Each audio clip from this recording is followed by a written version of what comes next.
नाम चंदू है, मैं एक शराबी हूँ। मीटिंग की शुरुआत मैं AA प्रियम्बल से शुरू कर रहा हूँ। The AA Preamble. Alcoholics Anonymous is a fellowship of people who share their experience, strength, and hope with each other that they may solve their common problem and help others to recover from alcoholism. The only requirement for membership is a desire to stop drinking. There are no dues or fees for AA membership. We are self-supporting through our own contributions. AA is not allied with any sect, denomination, politics, organization, or institution.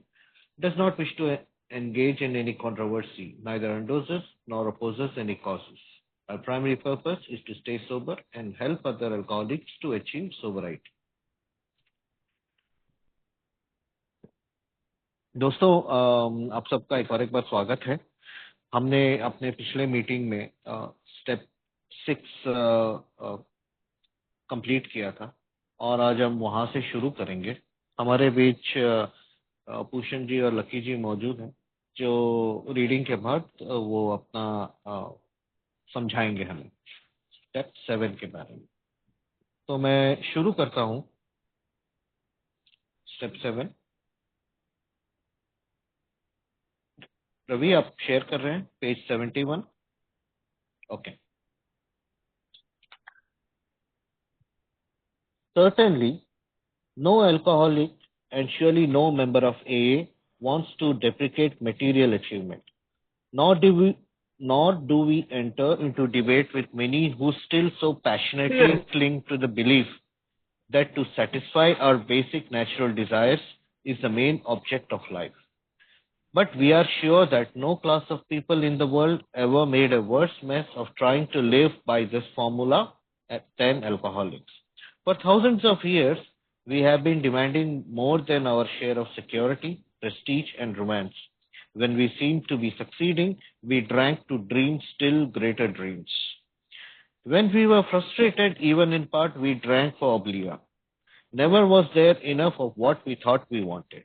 In all these strivings, so many of them well-intentioned, our crippling handicap had been our lack of humility. We had lacked the perspective to see that character building and spiritual values had to come first, and that material satisfaction were not the purpose of living.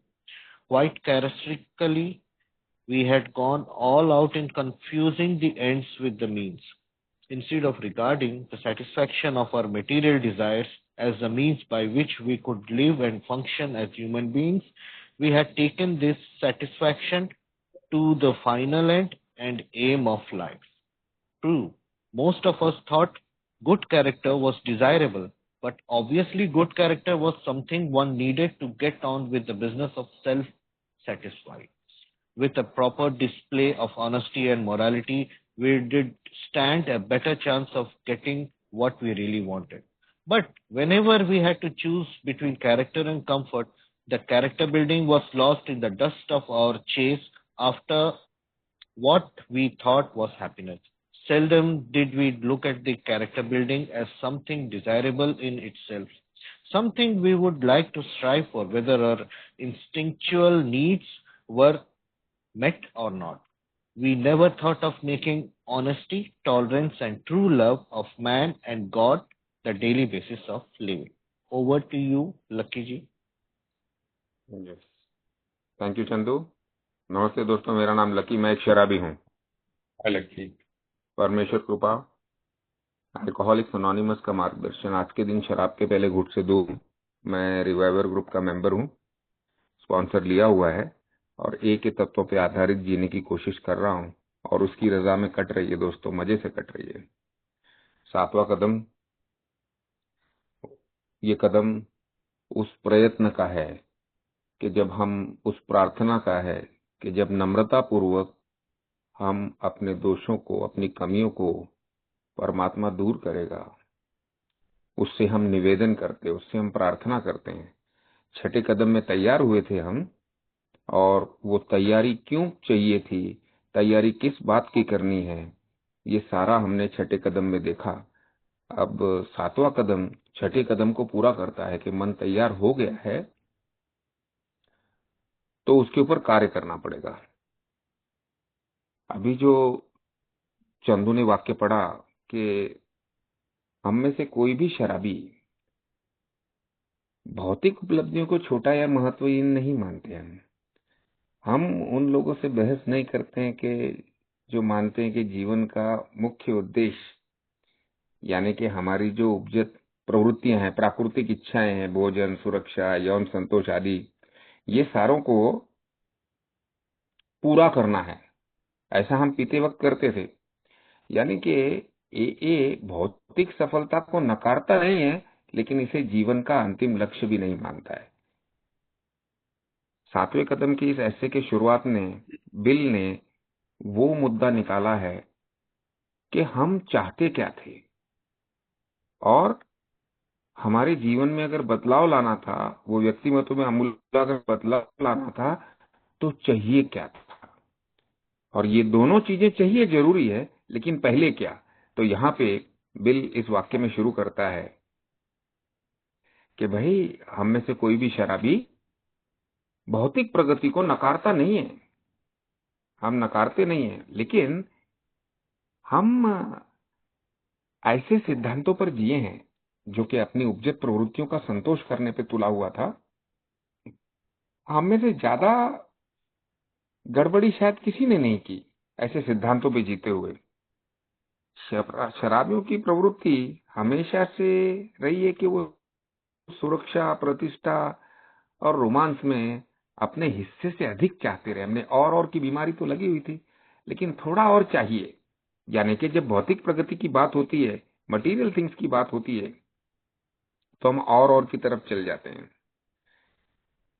और जब और करने के चक्कर में जब हम सफल होते रहे, तब हम पीते रहे ताकि और बड़े सपने देख सकें, और बड़ा कैसे पा सके, और ज्यादा कैसे पा सके। और जब कभी हमारी इच्छाएं पूरी नहीं होती थी, तो हमें निराशा मिलती थी। हम गम भुलाने के लिए पिए जाऊं वाली बातों पे चलते रहते थे। नतीजा ये हुआ कि हमें कभी भी उतना नहीं मिला जितना हम चाहते थे। हमेशा कमी महसूस होती रही है। हमारी इन सारी कोशिशों में कभी कभी तो हमारी मंशा अच्छी भी थी, लेकिन बिल यहाँ पे बताता है कि हमारी सबसे बड़ी कमजोरी थी वो विनम्रता की कमी।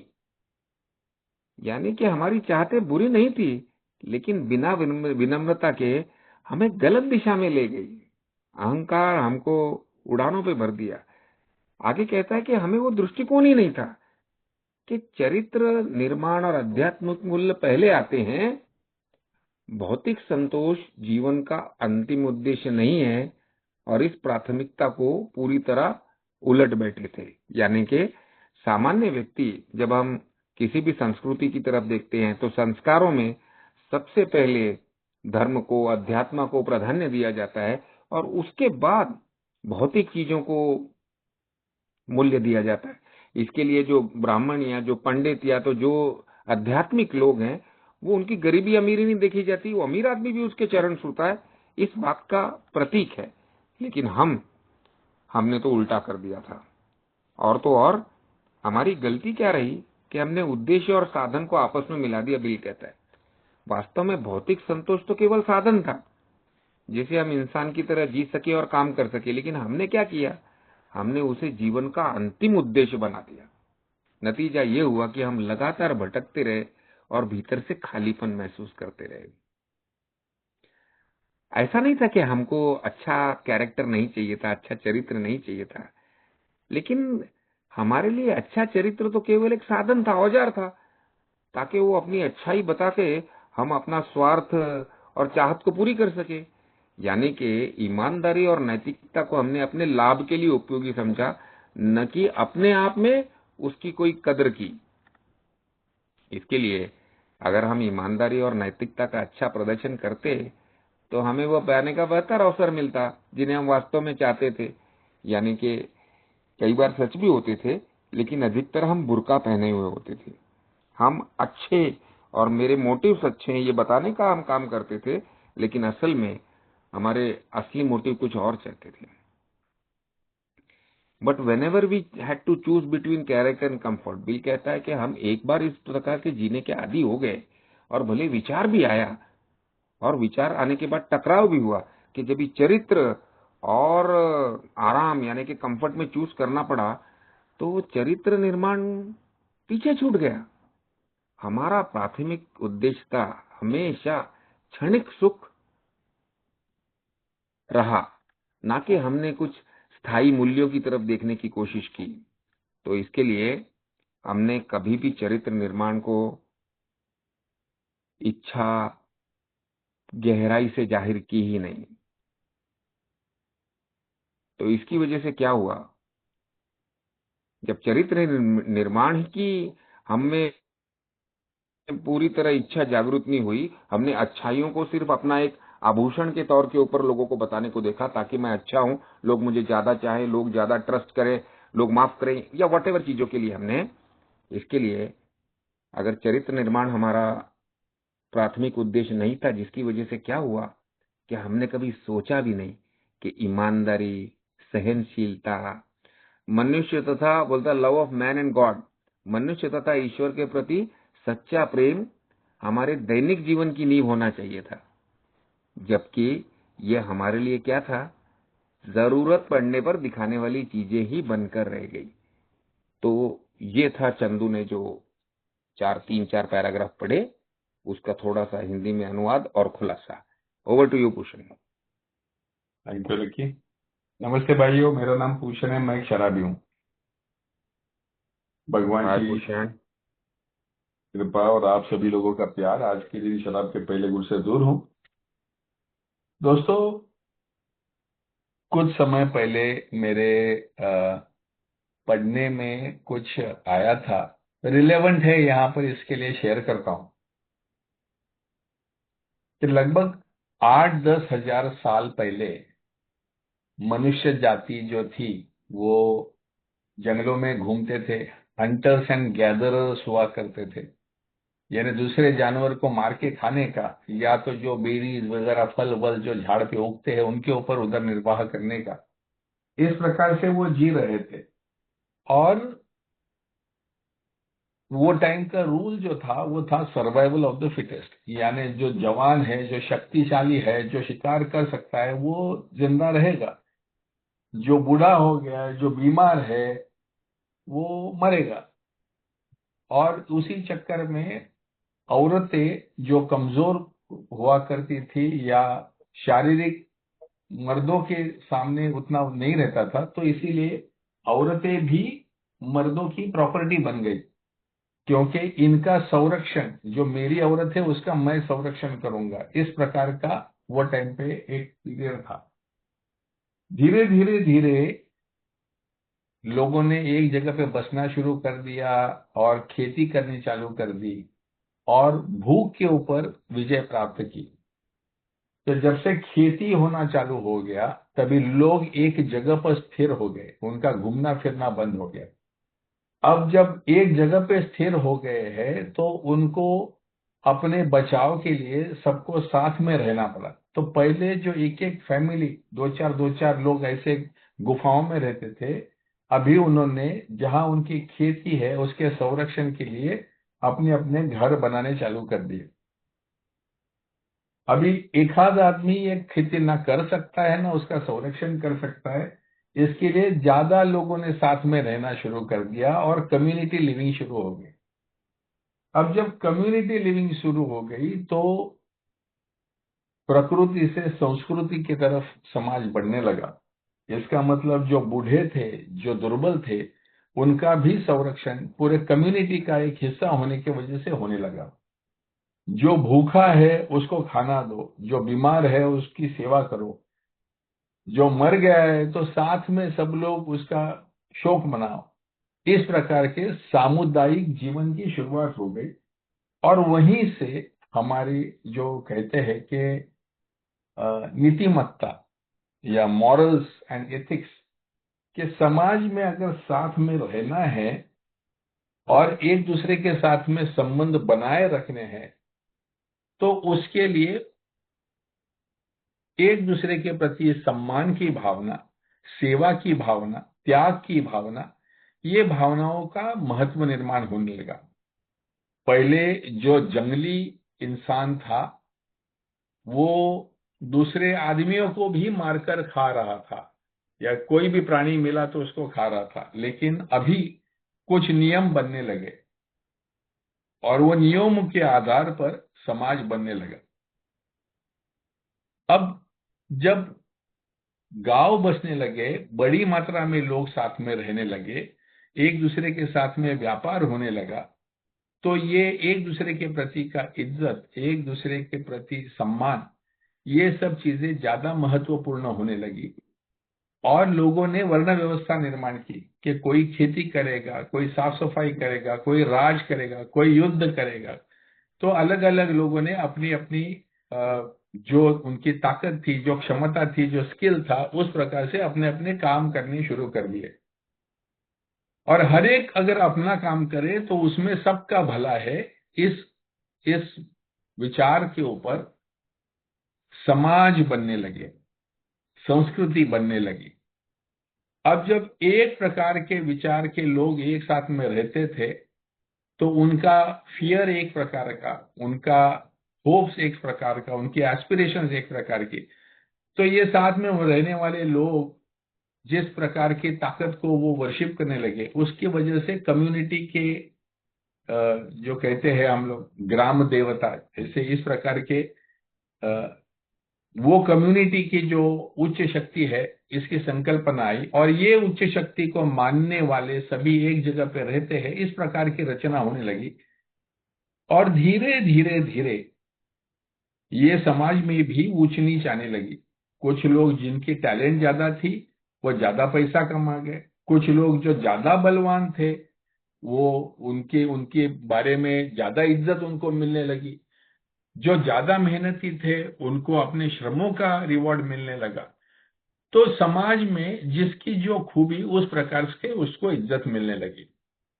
अब जो भी गरीब है या जो भी कम टैलेंट वाला है या जो भी थोड़ा सा कमजोर है, वो व्यक्ति, उसको हमेशा से लगने लगा कि मुझे या तो इनका सहारा चाहिए या तो मुझे बलवान होना है। अब हर एक को बलवान होना संभव नहीं है, हर एक को धनी होना संभव नहीं है, हर एक को स्किल वर्कर होना संभव नहीं है। और इसी वजह से समाज में एक तरीके की उच्च नीचता निर्माण होने लगी। लेकिन फिर भी सबको साथ में लेकर जो चले वो अच्छा समाज गिना जाने लगा। जो भी राजा है, जो प्रजा का सबसे ज्यादा ख्याल रखे, वो राजा ज्यादा प्रसिद्ध होने लगा। जो भी सेनापति है, जो जनता की प्रोटेक्शन को ज्यादा महत्व दे, ये ज्यादा प्रसिद्ध होने लगे। और कम्युनिटी लिविंग, यानी सबको साथ में रहना है, तो म्यूचुअल रिस्पेक्ट एंड लव, ये अगर होगा तो हम लोग साथ में रह पाएंगे, इस भाव की निर्मित हुई। अब आते हैं हमारे अल्कोहलिज्म पे, कि जब ही मैं ऐसे ही समाज में पला बड़ा, उस समाज का लाभ लिया, समाज के पास से इज्जत प्राप्त की, समाज के पास से जो भी लेना था वो मैं लेने के चाहत में जब भी शराब मैंने पीकर अपने अंदर की जानवर को जगा दिया, अपने अंदर की संस्कृति को मैंने मिटा दिया, अपने अंदर का जो सत्सद विवेक बुद्धि था उसको मैंने छोड़ दिया और मैं स्वार्थी बनकर अपने हवस, अपनी वासनाओं का पुजारी बन गया। अब मेरी वासना ये सबसे महत्वपूर्ण होने की वजह से इस वासना को पूरी करने के लिए मैं बाकी लोगों की ना इज्जत किया, ना प्यार किया, ना मैंने इनफैक्ट लोगों का इस्तेमाल किया। और इस चक्कर में मैं बहुत जल्दी, भले लोग मुझे डर भी रहे थे, लेकिन मैं नापसंद मुझे करने लगे। मैं समाज से टूटने लगा, घर वालों से टूटने लगा, दोस्तों से टूटने लगा। जो समाज म्यूचुअल रिस्पेक्ट एंड लव के ऊपर ही बनता है, वो समाज के विघातक मैंने सब काम करने की वजह से समाज के पास से मैंने अपनी जरूरतें पूरी करने के हवस में मैंने एक्चुअली अपने आप को अकेला बनते पाया। लोगों ने कुछ समय मुझे समझाने का कोशिश किया, कुछ समय मुझे बर्दाश्त किया, और फिर धीरे धीरे सब कटने लगे, सब मेरे से दूर होने लगे। और मेरी ये जो अंदर के मेरे मन की जो ये न बुझने वाली प्यास थी, पैसे के प्रति, प्रतिष्ठा के प्रति, सेक्स के प्रति, ये जब भी मेरी फुलफिल नहीं होने लगी, वो टाइम पे मेरे मन में डर और गुस्सा निर्माण होने लगा। और उसके वजह से मेरे अंदर या तो मैं गुस्सा बनकर मैं लोगों के ऊपर हावी बन जाऊं, या तो डर की वजह से मैं डिप्रेशन में चला जाकर कहीं छुप के बैठूं। ऐसी मेरी अवस्था हो गई। मैं था हमेशा से ही पीपल प्लीजर। मैं चाहता था लोगों में मैं पॉपुलर हूं, मैं चाहता था मेरे ढेर सारे दोस्त हो, मैं चाहता था लोगों को मैं पसंद आऊं, लोगों ने मुझे अपॉर्चुनिटी दे, लोगों ने मुझे ब्रेक दे, लोगों ने मेरे को सपोर्ट करे, ये सब मैं अंदर ही अंदर चाहता था। लेकिन मेरा बर्ताव इससे पूरी तरह से विपरीत था। अब मैं सोचता था कि जो मुझे चाहिए ये मेरा अधिकार है, मेरी वासना को पूरा करना, मेरी एम्बिशंस को पूरा करना, मुझे जो भी चाहिए उसे प्राप्त करना, यही मेरे जीने का मकसद है, ऐसा मैं सोच रहा था। और ये मकसद पूरे करने के लिए लोगों को मैं इस्तेमाल जो कर रहा था वो मुझे जायज लग रहा था। लेकिन जब शराब उतर गई, शराब के साथ में वो मस्ती उतर गई, मेरी बर्बादी हो गई और लोगों ने मुझे सहना बर्दाश्त करना बंद कर दिया, मेरे सामने की अपॉर्चुनिटीज खत्म हो गई, और मैं जब ये पूरी तरह से जीरो में जाकर खड़ा हो गया, ह्यूमिलिएशन हुआ मेरा। ये ह्यूमिलिएशन में से जन्म हुआ ह्यूमिलिटी का।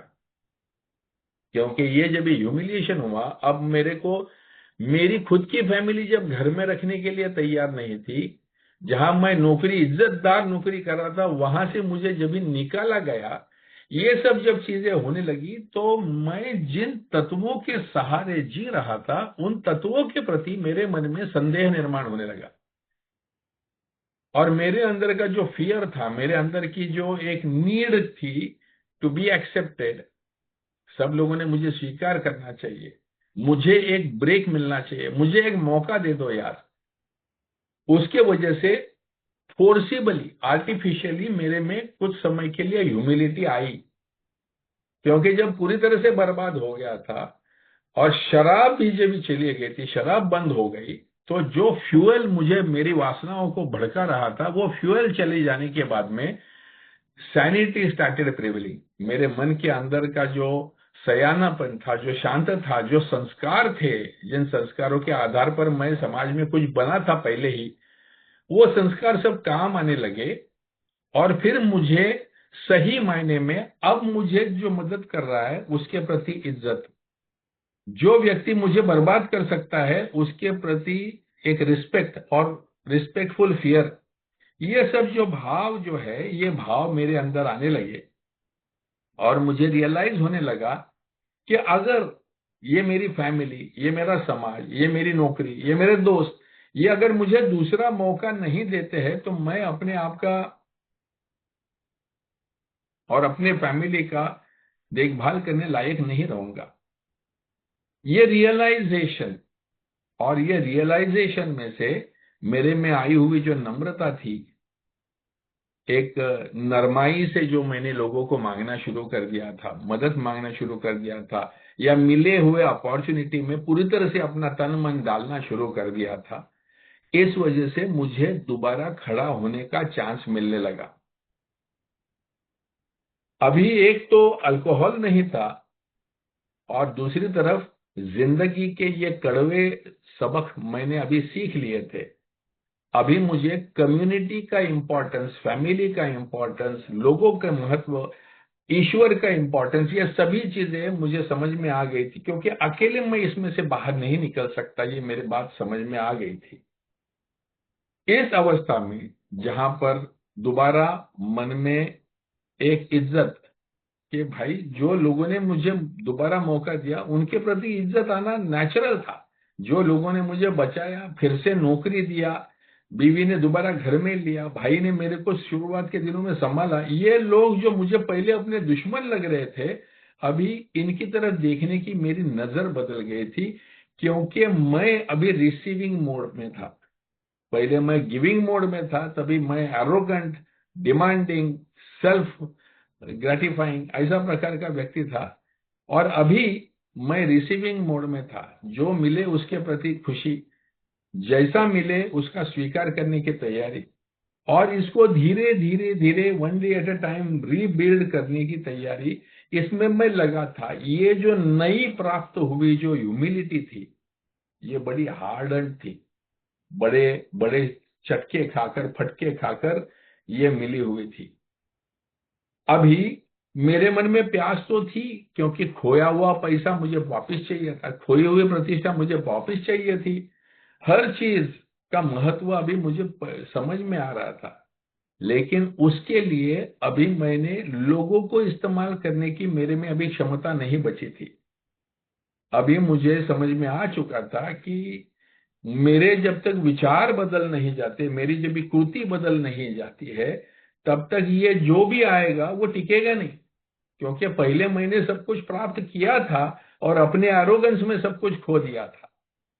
अभी ये ह्यूमिलिटी के मार्ग से जो प्राप्त किया हुआ है, बड़ी लंबी तपश्चर्या के बाद में एक एक चीजें प्राप्त होने लगी थी, तो वो हर जो प्राप्त की हुई चीज थी उसकी कीमत समझ में आ रही थी।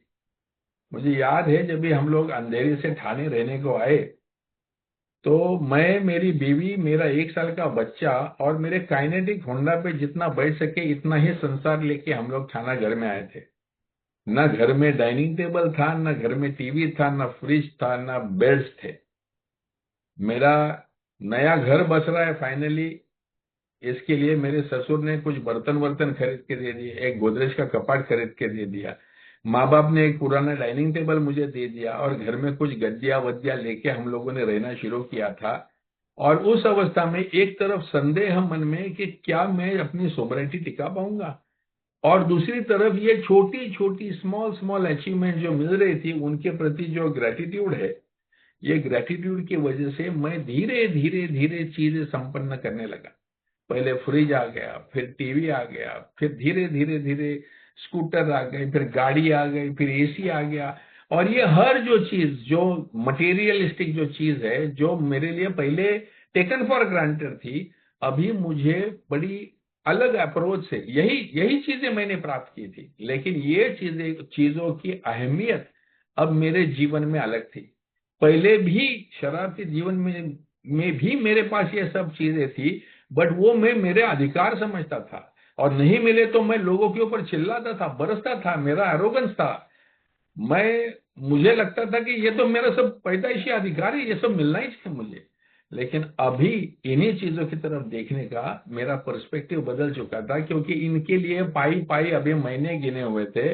और अभी ये जो न्यू फाउंड ह्यूमिलिटी जो मेरे को मिली हुई थी, ये जो ह्यूमिलिटी थी, उसने मेरा पर्सपेक्टिव, मेरा देखने का नजरिया बदल दिया था। पहले भगवान की तरफ मैं एकदम कैजुअली निगेटिव कमेंट मारने वाला, अभी मैं कम से कम निगेटिव कमेंट तो नहीं मारूं, जब तक मेरे को विश्वास आने में शायद थोड़ी सी देर लगेगी।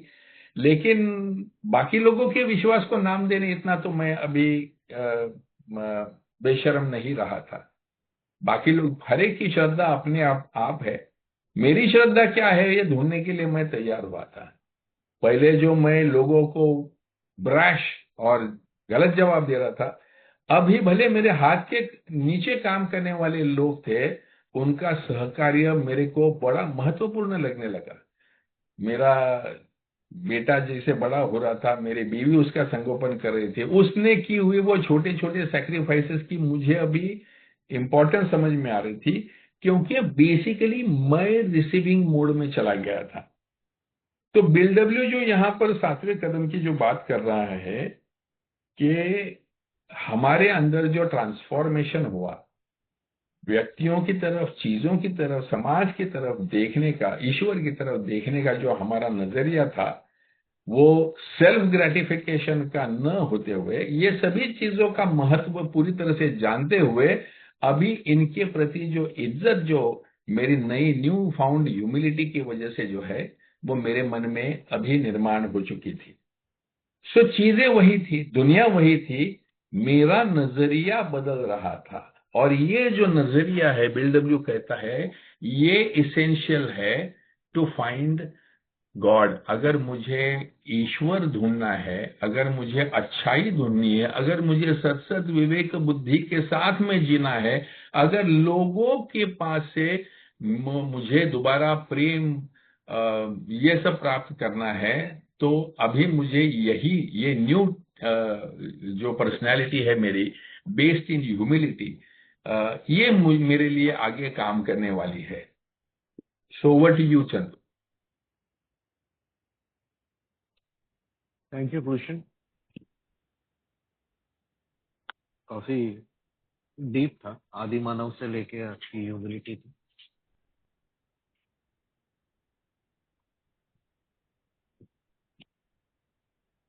The lack of anchorage to any permanent values, this blindness to the true purpose of our lives, produced another bad result.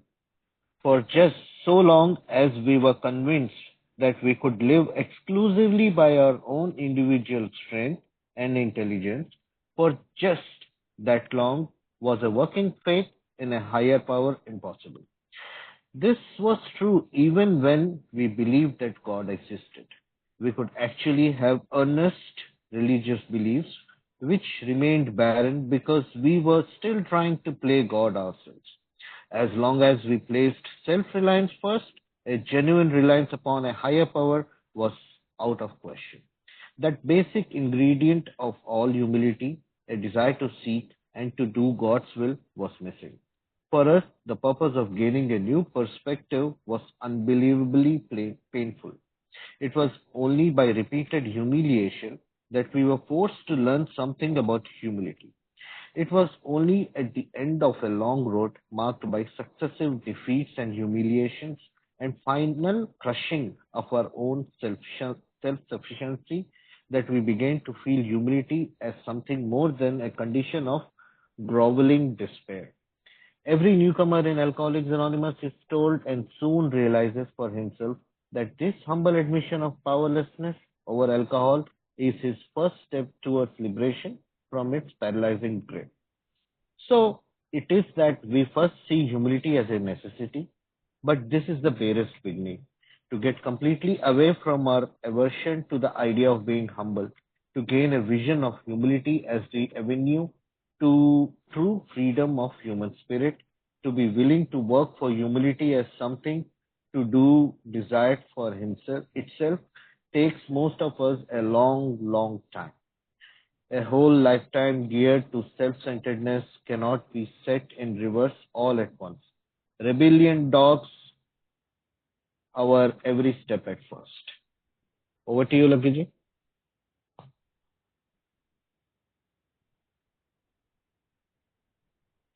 Rebellion dogs our every step at first. Unmute yourself, Lucky.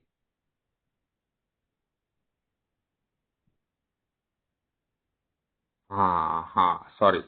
सो अभी जो भूषण ने हमारे साथ अपना अनुभव share किया, और उसमें कुछ हमारे अनुभव पीते वक्त और कुछ अनुभव पीने के बाद में भी इस प्रकार के होते हैं, जहां पे हम शायद नम्रता का दिखावा करते हैं, जबकि हिडन मोटिव्स और होते हैं। अगर उस लड़ी से भी सोचा जाए तो हमारा जो मूल समस्या थी, वो समस्या थी कि हमारे जीवन का आधार किसी स्थायी मूल्य यानी कि परमानेंट वैल्यूज पे था ही नहीं। इसकी वजह से हम जीवन के सच्चे उद्देश्य को देख ही नहीं पाए, और पीते वक्त तो ये ऐसा ही था, सिर्फ अपनी इच्छाओं की पूर्ति, इसके लिए कोई स्थायी मूल्य था ही नहीं। जब तक इस भ्रम में रहे कि केवल अपनी शक्ति और बुद्धि से जी सकते हैं, तब तक किसी उच्च शक्ति पर वास्तविक आस्था असंभव रही। और ये सच रहा हमारे बारे में कि सेल्फ विल तो थी ही, लेकिन इसीलिए तो सेल्फ विल ने रन राइट किया। तो ये हमारी जो सेल्फ विल की बात करता है, विल उसको समझाने की बात करता है कि वो सेल्फ विल के दम पे हम अपने आप को आत्मनिर्भर समझते रहे। अपनी डेस्टिनी लिखेंगे, अलग अलग चीजें करते रहे, ओवर कॉन्फिडेंस बोल लो या कुछ भी बोल लो। लेकिन हम में से कुछ लोग ये भी जानते थे कि ईश्वर है, विश्वास भी करते थे, लेकिन हम व्यवहार में कभी भी ईश्वर की भूमिका खुद निभाने की भी कोशिश करते रहे। हम भगवान बनते रहे, god, we play god yourself. यानी कि विश्वास तो था लेकिन समर्पण नहीं था। इसी पे मुझे याद आया, एक किताब लिखी, उसका वर्णन बाद में करूंगा मैं। अच्छा, जब तक सेल्फ रिलायंस फर्स्ट, हम हमेशा आत्मनिर्भरता को पहले स्थान रखते थे, जिसकी वजह से ईश्वर पर निर्भर होना संभव ही नहीं था। आगे लिखता है कि बेसिक इंग्रेडिएंट ऑफ ऑल, यानी कि अ, विनम्रता का मूलभूत तत्व ही गायब था। यानी कि हम ईश्वर की इच्छा खोजे और उसे पूरा करें, ये कभी भी हमने ध्यान में ही नहीं आया। ये तो मिसिंग ही था। हमारी इच्छा और हमारी इच्छा की पूर्ति के लिए जो संभव साम दाम दंड भेद का इस्तेमाल करना हमने किया। अब हमें, for us the purpose of gaining new perspective, यानी कि हम शराबी के लिए एक नया दृष्टिकोण पाना, ये तो आसान नहीं है, ये पीड़ादायक अनुभव है। हमें बार बार की हार, अपमान और शर्मिंदगी से गुजरना पड़ा। इन्हीं शर्मिंदगियों के कारण हम धीरे धीरे विनम्रता का महत्व सीख पाए। यानी हमने स्वेच्छा से नहीं, बल्कि अपनी टूट और अपनी असफलताओं से विनम्रता पाई। एक लंबी राह के अंत में लगातार पराजय और अपमानों के बाद जब हमारी सेल्फ रिलायंस पूरी तरह टूट गई, तभी हमने महसूस किया कि विनम्रता केवल गिरा हुआ या निराशजनक हाल नहीं है। यानी कि हम मराठी में कहते हैं कि नम्रता म्हणजे लाचारी नव्हे, वो एक लाचार और मुफलिसी का हाल नहीं है, विचार नहीं है या दृष्टिकोण नहीं है, बल्कि ये कहीं गहरा और सकारात्मक अनुभव है। हर आए हुए नए सदस्य को ए में ये कहा जाता है या सुनने को मिलता है, और वो खुद भी अनुभव कर लेता है कि शराब पर अपनी असमर्थता को विनम्रता पूर्वक स्वीकार करना ही मुक्ति की ओर पहला कदम था। यानी कि शराब की पकड़ से छूटना तभी शुरू होता है जब हम मानते हैं कि हम अकेले नहीं कर पाएंगे इसको। तो बिल यहाँ पे हमें उदाहरण दे रहा है कि देख भाई, भले तेरे पास वो दृष्टिकोण है या इतने सालों तक व्यवहार किया है तूने, अपने दम पे करने की कोशिशें की हैं, और विनम्रता को तू लाचारी समझता है, लेकिन उसके बावजूद हम सभी का अनुभव ये है कि जब तक हमने विनम्रता से स्वीकार नहीं किया, यानी कि यहाँ पे वैसा भी होता है, कई बार हम कंडीशनल सरेंडर करते हैं, और कंडीशनल सरेंडर करने के बाद में क्योंकि वो विनम्रता नहीं आई होती, वो टूटे नहीं होते हैं और सकारात्मक ढंग से टूटे नहीं होते, शायद हमने उसको ह्यूमिलिएशन ही समझ लिया होता है, हम फिर से पीने जाते हैं, फिर से कंट्रोल करने जाते हैं। तो कई बार बिल कहता है ना कि पहला कदम हम 100% ले सकते हैं, 100% पावरलेसनेस, शराब से दूरी बनाए रखने की। तो इसके लिए बिल यहाँ पे हमें बताता है कि हमें पहले तो हम विनम्रता को एक जरूरत के रूप में दिखती है, लेकिन यह तो केवल शुरुआत है। विनम्रता इससे कहीं आगे जाएगी। यानी कि शराब के आगे हाथ जोड़ने के लिए जो कुछ भी हमने झेला, जितने भी अपमान, नुकसान, जो कुछ भी कह लो हमारे साथ हुआ, लेकिन जब भी हमने सकारात्मक तौर से हाथ जोड़े, नम हुए, मदद मांगी, किसी ने साथ दिया और हमने साथ लिया, तब जाके हमें छुटकारा मिला। तो ये जो दिखता है ना, ये तो एक छोटा स्वरूप है, बिल कहता है, केवल शुरुआत है। असली विनम्रता इससे कहीं आगे है। तो हमारे भीतर विनम्र होने की अनिच्छा बहुत गहरी बैठी होती है। इस नापसंदगी से पूरी तरह मुक्त होकर ये देख पाना कि विनम्रता आत्मा की सच्ची स्वतंत्रता का मार्ग है। फिर अभी गहरा जा रहा है, true freedom of the human spirit की बात करता है, और इसे अपने आप में एक लक्ष्य बनाकर मानना या अपनाना, ये प्रक्रिया बहुत लंबा समय लेती है। मैं सोब्राइटी में एक छोटा सा अनुभव शेयर करना चाहूंगा यहाँ पे मेरा, कि शराब से दूर रहने का भी अहंकार हो जाता है दोस्तों। गर्व हो जाता है, सेल्फ विल मैंने किया। हमारे यहाँ बंबई में थाने में एक प्रथा है कि जिसका पहला साल पूरा होता है तो उसके घर में बहुत सारे लोग सुबह सुबह चले जाते हैं। 6 बजे से लेकर के दोपहर तक लोगों का आना जाना लगा रहता है। तो उस अगले दिन पहली रात को मैं घर में बैठा था और चर्चा कर रहा था, नाश्ते वाश्ते का जुगाड़ बीवी को माँ को बता रहा था कि कल बहुत सारे लोग घर पे आने वाले हैं, मेरे को 1 साल पूरा हो रहा है कल, तो मेरे को विश करने आएंगे, इसके लिए नाश्ता चाय के लिए दूध दूध सब लाके मैंने मीटिंग के बाद रख लिया था। 10 बजे की बात है। और मैंने बोलते बोलते बोल दिया, देखो अल्कोहलिक्स अनोनिमस की वजह से मैं शराब से दूर हूँ, अगर ए में नहीं जाता तो क्या होता, बहुत शुक्रिया है ए का। मैं अपनी शायद कृतज्ञता व्यक्त कर रहा था। इतने में मेरी पत्नी ने कहा, क्या तुमको लगता है कि तुम ए की वजह से शराब से दूर हो? तो मैंने कहा हाँ भाई, ए में तो जा रहा हूँ और तो कहीं नहीं जा रहा हूँ, ए के मेंबर्स का सपोर्ट है, मीटिंग कर रहा हूँ, चारों तरफ से ए में ही घिरा हुआ हूँ। बोलती ऐसा नहीं है, तुमको बताओ असलियत। और उसने मेरा पाकिट मांगा और पाकिट में से उसने मुझे एक पुड़िया निकाल के बताई। उसने कहा इसकी वजह से तुम शराब से दूर हो। अब देखिए अहम को धक्का लगा था, मेरे उस आडंबर को, मेरे उस सपनों को चोट पहुंची थी, यानी कि कुछ छीन लिया था उसने मुझसे। और मैं सडनली आग बबूला हो गया। वो जो मैं प्यार भरी बातें कर रहा था, शुक्राने की बातें कर रहा था, एक वाक्य में मेरा रूप बदल गया और मेरे मुंह से लंबी लंबी गालियां निकली। मैं मारने उठा, सब कुछ हो गया, माँ ने बीच बचाव किया। लकी कहती वो छोड़ ना, किसी वजह से शराब से दूर है तो अच्छी बात है ना, किधर, तो उसने बीवी को भी चुप कराना चाहा। लेकिन तब तक आग लग चुकी थी मेरे में, वो ट्रिगर हो गया था। और उसके बाद यकीन मानो दोस्तों, मैं उठा और उसने बताया था मुझे कि वो पुड़िया एक बाबा ने दी थी।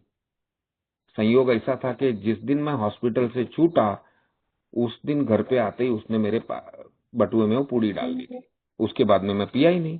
उसका विश्वास पूड़ी पे और मैं विश्वास मेरा ए पे। अब मैं लेकिन कहाँ तर्क की बात करता था, मेरा तो अहम को धक्का लगा था और तब तक मैंने 4 स्टेप भी नहीं ली थी। तो इतनी ज्यादा गहराई थी नहीं, पिंक क्लाउड स्टेज भी कह सकते हैं। हाँ, इतना जरूर था कि मैंने शराब के आगे हार जरूर मानी थी। और मैं पीने निकला। मैंने कहा अभी मैं 2 पैग पी के आता हूँ और चलेंगे तेरे बाबा के पास, तू और तेरे बाबा को मैं बताऊंगा कि शराब कैसे छोड़ी जाती है या कैसे पी जाती है। बात हम विनम्रता की कर रहे हैं दोस्तों। 1 साल सोबर व्यक्ति वो सब कुछ दांव पे लगाने को तैयार हो गया।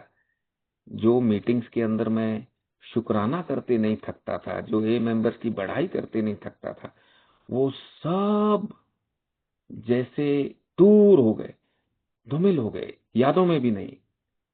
मैं बाहर निकला, मेरी वर्कशॉप में ही घर था और सामने मेरे बार था और मैं इतना उग्र था कि बस इसी के लिए पीनी है, अब मैं तो इसको दिखा के छोड़ूंगा। उतने में अपना एक स्लिप मेंबर मेरे पास आया, वो स्कूटर से जा रहा था, उसने मेरे को देखा, रुक गया। देखो अभी ये भी संयोगी कह सकते हैं इसको। और उसने मेरे से पैसे मांगे। फिर उसने बताया कि उसने, वो तभी 6 साल सोबर था, कि वो टाइम पे कुछ बार, लेडीज बार का बहुत बहुत गरमाइश थी बम्बई में। और वो मेरे को बोलता है 50 रुपया दे यार। मैंने देखा, मैं बोला 50 रुपया नहीं, क्यों? बोलता है थोड़ा पिया, थोड़ा पी के आएगा, झगड़ा हो गया घर में आज। अब ये क्या बोलूं मैं इसको, क्या चीज थी ये। लेकिन जब उसने बोला, उसके मुंह से भपका आया, तो मेरे मेरे को पहला विचार आया, अरे ये 6 साल के बाद स्लिप हो गया और मैं पीने निकला हूं। और तभी तो मैंने उसको मना कर दिया, लेकिन मैं गेट के ऊपर बैठ के ना, मेरे आंखों से आंसू आने लग गए। क्योंकि उसी क्षण मुझे महसूस हुआ कि मैं पीने के बाद साला सब कुछ गवा दूंगा। वो दूसरी तरफ मेरा गुस्सा, वो बेबसी कि इनसे, इन्होंने मेरा क्रेडिट छीन लिया पूरा, उस बाबा को दे दिया क्रेडिट, जबकि मेहनत सारी मैंने की। अब उसी टकराव में जब बेबसी भी महसूस की कि साला पी के मैं क्या कर लेगा, पी के कुछ नहीं कर लेगा, मेरी भी तो 1 साल की सोबराइटी जाएगी। और उस कश्मकश में बैठा बैठा रोता रहा। माँ आई बोलने को, मैं ना ना करता रहा। लेकिन दोस्तों, उस दिन शायद कुछ टूटा। मैं जैसा तैसा गुस्से में सो गया। अगले दिन स्पॉन्सर से बात की तो स्पॉन्सर ने बताया, लकी देख, खुला मन रखते हैं हम। ठीक है, तूने ए में आया, तूने अपनी हार स्वीकार की, तू ईमानदार रहा, तू प्रामाणिकता से मीटिंग करता रहा, और तूने वो सारे पॉइंट्स कवर किए जो बताए गए थे करने के लिए तुझे, तूने पूरी ईमानदारी से और लगन से किए, जिसकी वजह से उस शराब से दूर है। लेकिन ऐसी ठेसें तो बहुत लगेगी आगे, ये तो शुरुआत है। एक नजरिया मैं देता हूं, उसने कहा कि अपन ऐसा कई बार बोलते हैं, मैं किसकी वजह से ये में आया हूं, तो शायद परिवार की मेहनत, आशीर्वाद, या दोस्तों या डॉक्टर, किसी ने कुछ ना कुछ तो किया होगा जो काम किया। नहीं तो आज के पहले मुझे एक का मैसेज क्यों नहीं मिला, जब मिला तब मिला। तो बोलता है ऐसा भी सोच सकता है कि तेरी पत्नी ने जो पूजा करवाई थी, पूजा पहुंच गई, उसका भी रोल हो सकता है ना। ये कैसे हम अपने गणित में से निकाल दें। तो अगर ये उसका भी रोल है, तो तेरे को तो उसको भी थैंक यू बोलना चाहिए, उसने तेरे लिए एफर्ट तो किया साले। अब तेरे अहम को धक्का लगा, तेरे को क्रेडिट नहीं मिला, जिसकी वजह से तू सोब्राइटी छोड़ने को तैयार हो गया, तो महत्वपूर्ण क्या है? तेरा अहम है, तेरा सेल्फ सेंटर्डनेस है। तू इतना स्वार्थी है कि तेरे से थोड़ा सा क्रेडिट किसी को देने को नहीं होता है। बात गहरी थी, मैं टूटा हुआ था। मेरी समझ में आ गई दोस्तों, मेरी समझ में आ गई। आज भी वो पुड़ी मेरे बटुए में कहीं ना कहीं रखी होगी, मैंने नहीं फेंकी, नहीं फेंकी मैंने। तो ये जो नजरिए बदलते हैं, बिल ये जो समझा रहा है ना, कि भाई अगर सोब्राइटी में भी हम अपनी इच्छा से काम करते रहते हैं, भाई शराब बंद हो गई तो उस इच्छा को और आग मिल जाती है, और सेल्फ विल रन राइट चलता रहता है दोस्तों, चलता रहता है। पता नहीं फिर कौन सी ठोकर लगे, फिर कहाँ समझ में आए। इसके लिए बिल कहता है कि विनम्रता ये विजन है, और ये विजन हमें आजादी दिलाता है, आत्मा की सच्ची स्वतंत्रता का मार्ग है। और ये लाइन मुझे महसूस हुआ कि जिस जिस मामले में मैं विनम्र हुआ, उस डायमेंशन का बोझा ही खत्म हो गया, उसका डर खत्म हो गया, उसको बचाव करने का भी तरीका खत्म हो गया। Thank you, over to you. मेरा भी एक थोड़ा सा इस प्रकार का एक्सपीरियंस मुझे याद आता है कि अंतिम दिनों में मेरे पीने के, मेरे ससुर ने भागवत सप्ताह की पूजा रखी थी मेरी शराब बंद कराने हेतु। और वो भागवत सप्ताह की पूजा में भी मैं शराब पी के गया था, और उनके सब संबंधी थे, वो रिश्ते थे, बिजनेस वाले क्लाइंट्स थे, उनके सामने थोड़ा सा मेरी तरफ से तमाशा हो गया था। और वहां से रात को मैं स्कूटर लेके निकला, बीच में आते आते पेडर रोड पे रात को 8 साढ़े 8 बजे रास्ते के बीच में गिर गया। पूरी तरह दोनों तरफ ट्रैफिक जैम लग गया। और फिर मेरी आंख खुली तो मेरे को ऐसे मेरे सर के ऊपर एक हेडलाइट दिख रही थी गाड़ी की, बस मेरे से 1 फुट दूरी पे। लेकिन कोई उतरा नहीं था, क्योंकि लोगों को लगा होगा कि ये मर गया होगा तो कौन इसमें उस चक्कर में पड़ेगा। मैं भी फट से उठा, स्कूटर लिया और चला गया। उसके कुछ ही दिनों बाद में रिहैब सेंटर में भर्ती हो गया और मेरी शराब रुक गई। अब मेरे सास ससुर का यही मानना था कि वो भागवत सप्ताह की जो पूजा उनकी जो हुई वो फल गई, और उसकी वजह से मेरी शराब बंद हो गई। मेरा भी ऐसे ही, मैं हंसता था। एक दफा मेरे स्पॉन्सर के साथ में बात करते समय मैं हंसते हुए बता रहा था कि कैसा मेरा फादर इन लॉ, ऐसा उसका समझ है करके। और मेरे स्पॉन्सर ने एक ट्विस्ट डाल दिया। वो बोलते हैं, हाउ डू यू नो, तेरे को कैसे पता कि ये उसकी प्रार्थना ने नहीं काम किया? बोलता है, ये में इतने लोग आते हैं फिर भी बार बार पीते रहते हैं, रिहैब में इतने लोग भर्ती होते हैं, बार बार भर्ती होते हैं, तू, तेरे जैसा अक्कड़बाज इगोइस्टिक आदमी पहली दफा तूने रिहैब सेंटर से मान लिया और तू ए में भी गया और रुक गया। ये is it less than a miracle? बोलते हैं अगर तू नॉर्मल सर्कमस्टेंसेस में देखा तो तेरे जैसा आदमी ने और एक्सपेरिमेंटेशन करना चाहिए था, 2-4 रिहैब होने चाहिए थे तेरे। कम उम्र में सब कुछ, एजुकेशन, रिसोर्सेस, अच्छा जॉब, अच्छा फैमिली बैकग्राउंड होते हुए तो पहले झटके में ठीक हुआ कैसे? इसके बारे में तूने कभी विचार किया है? तेरे is it because of your intelligence, तेरे अक्लमंदी की वजह से हुआ है कि are there other factors at play? कि बाकी भी जो लोगों की पूजा है, तेरे माँ बाप की पुण्याई होगी, या तेरे सास ससुर की पूजा की फल होगी, प्राप्ति होगी, या तेरे बीवी ने किए हुए अनगिनत जो मन्नतें मांगी है उनका फल हो सकता है, तेरे माँ ने ढाले हुए हजारों टाइम जो आंसू बहाए उसके वजह से ये हो सकता है, इन सब के वजह से हो सकता है। How do you know? तो मैं चुप बैठ गया वो। और उसी वही पॉइंट मुझे लेके आता है, ये जो पैराग्राफ का जो अंतिम जो बात कर रहा था, a whole lifetime gear to self centeredness cannot be set in reverse all at once. Rebellion dogs our every step at first. यानी जिंदगी भर हम लोगों ने अपने हवस के पीछे भागे, अपने स्वार्थीपन से भागे हैं, लोगों का इस्तेमाल किया हुआ है, मनमानी की है, किसी चीज का नहीं सोचा हुआ है, झगड़े किए हैं, पॉलिटिक्स खेला है, मैनिपुलेट किया है। और सडनली अभी ये जो नई नई जो ह्यूमिलिटी मिली हुई है, ये ह्यूमिलिटी का असर आसान नहीं है कि परमानेंट रहे। शुरुआत के कुछ दिनों के बाद में, थोड़ा सा शराब बंद हो जाने के बाद में शरीर ठीक हो जाता है, नौकरी धंधा लगने के बाद में आर्थिक स्थिति ठीक हो जाती है। एक 2-4 महीने समाज में बिना पिए आप लोगों में यहाँ वहां घूमो तो दोबारा खोई हुई इज्जत प्राप्त हो जाती है, लोग भी ठीक से बात करना शुरू कर देते हैं। और मुझे ऐसे लगता है कि अब सब नॉर्मल हो गया। अभी एए में जाकर मैं बाकी लोगों की शेयरिंग सुनता हूँ, और ह्यूमिलिटी का बुर्खा पहने हुए मैं भी बड़े हम्बल हम्बल शेयरिंग करता हूँ। लेकिन घर में आने के बाद में मेरे तेवर बदल जाते हैं। एए में दिखाने का चेहरा एक और बाहर दिखाने का चेहरा एक। एए में कोई मेरी तरफ देखे तो लगेगा कि ये तो संत बनने से रह गया अभी, और घर में आने के बाद में बीवी बोलती है कि ये जो पहले पीता था तभी अच्छा था। ए में जाने के बाद में ऐसे लगता है कि ये तो आदर्श बाप है।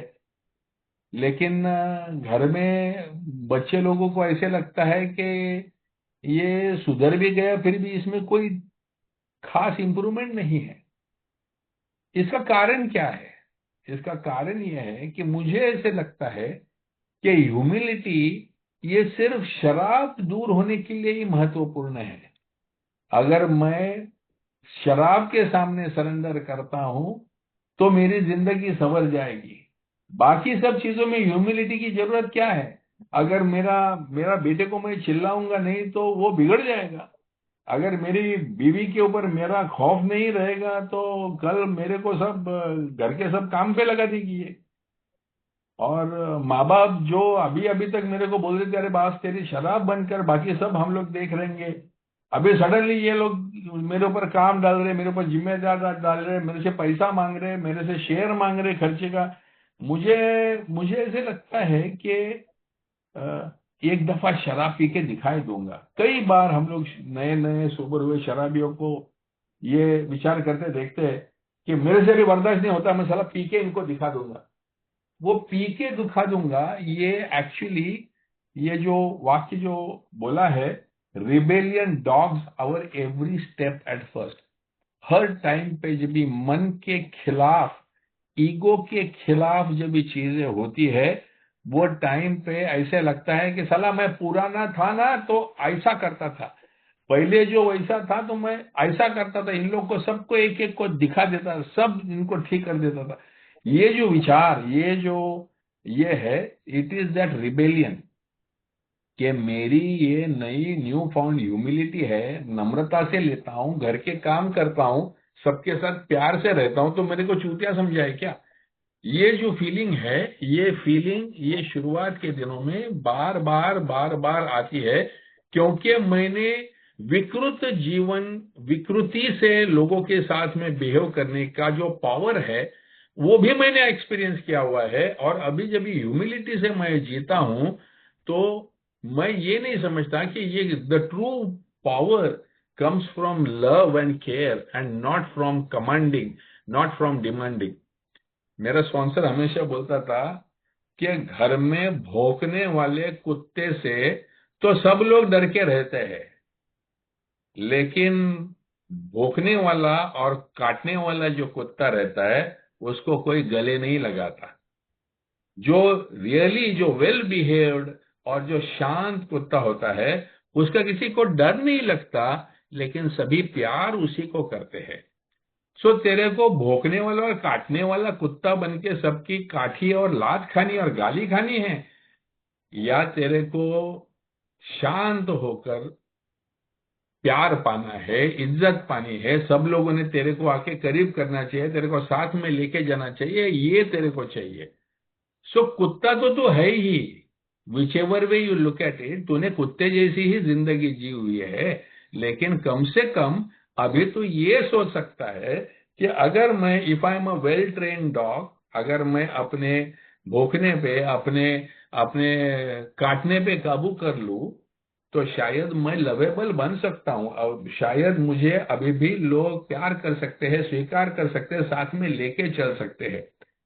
तो दिस रिबेलियन, ये जो पुराने चीजों की याद बार बार आना, ये नए नए दिनों के, जब तक मेरी ये न्यू वे ऑफ लाइफ जो है, way of life of humility, commitment to humility, ये जब तक मुझे पूरी तरह से मेरा विश्वास इसके ऊपर नहीं है तभी तक ये रिबेलियन आती है। लेकिन कुछ समय सोब्राइटी के जाने के बाद में ये ह्यूमिलिटी के जब भी मैं बेनिफिट्स पाने लगता हूं तो वो गलती से भी वो विचार नहीं आता है कि मेरे पुराने वेज वर बेटर, मेरे पुराने जो तौर तरीके थे ये बेहतर थे, ये गलती से भी विचार नहीं आता है।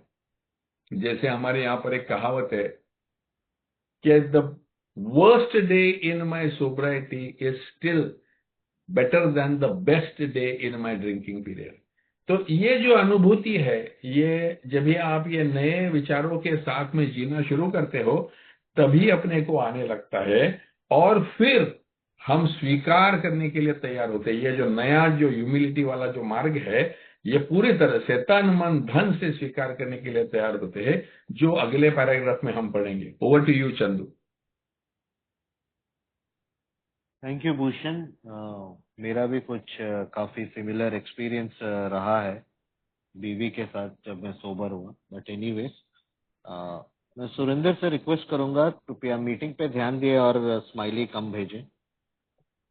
Surendra please, thank you. When we finally admitted without reservation that we are powerless over alcohol, we are apt to breathe a great sigh of relief, saying, "Well, thank God that's over.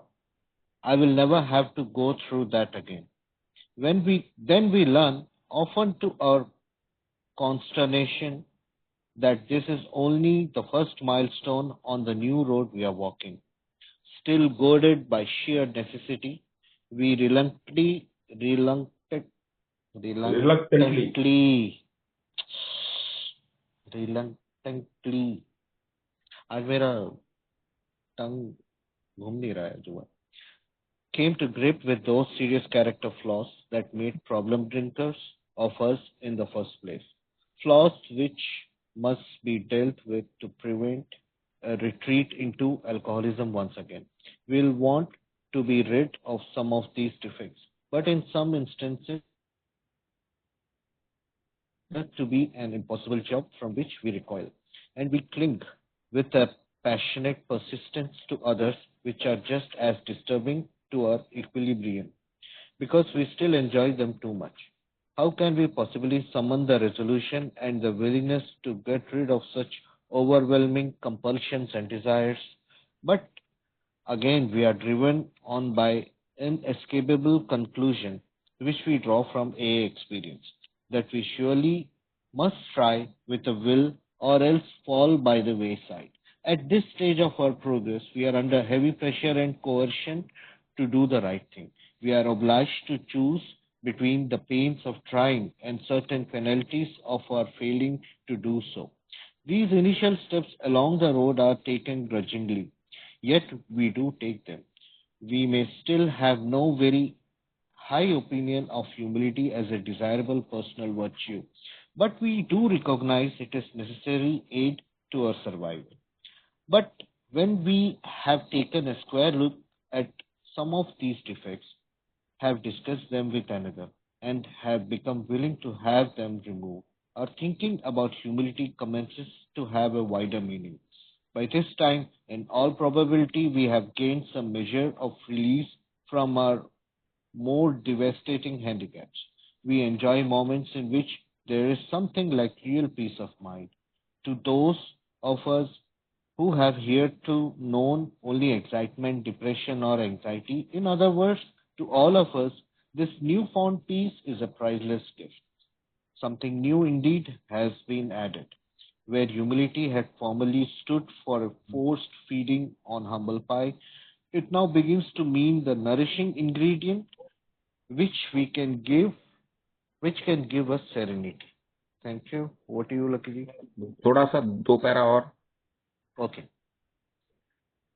This improved perception of humility starts another revolutionary change in our outlook. Our eyes begin to open to the immense values which have come straight out of painful ego puncturing. Until now, our lives have been largely devoted to running from pain and problems. We fled from them as from a plague. We never wanted to deal with the fact of suffering. Escape via the bottle was always our solution. Character building through suffering might be all right for saints, but it certainly didn't appeal to us. Then, in A, we looked and listened. Everywhere we saw failure and misery transformed by humility into priceless assets. We heard story after story of how humility had brought strength out of weakness. In every case, pain had been the price of admission into a new life. But this admission price had purchased more than we expected. It brought a measure of humility, which we soon discovered to be a healer of pain. We began to fear pain less and desire humility more than ever. During this process of learning more about humility, the most profound result of all was the change in our attitude toward God. And this was true whether we had been believers or unbelievers.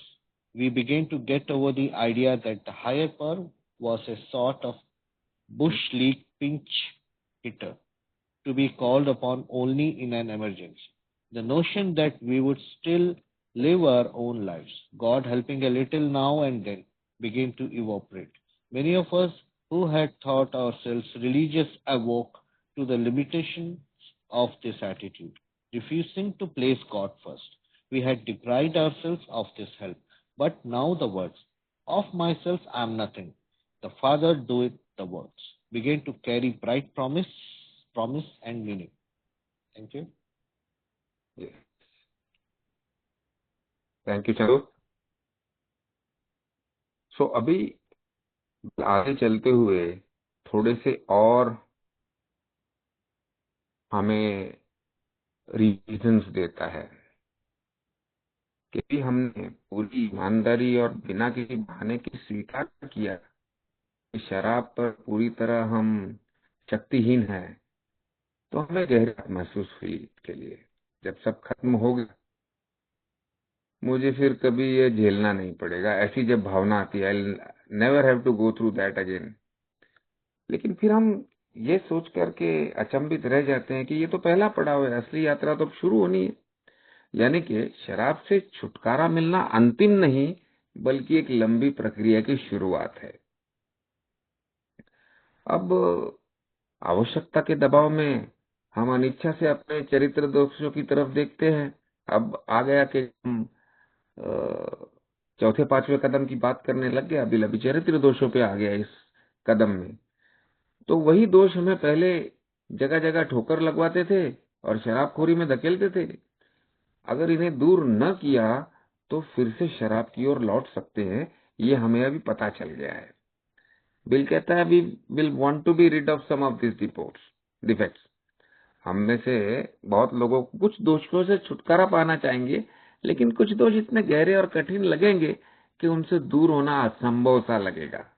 ऐसे में हम पीछे हटना चाहेंगे, थोड़ा दूर रहना चाहेंगे, और कुछ दोषों को तो हम पकड़ के रखते हैं, चिपके रहते हैं उनके साथ में, क्योंकि उन दोषों से अभी भी आनंद या संतोष मिलता है।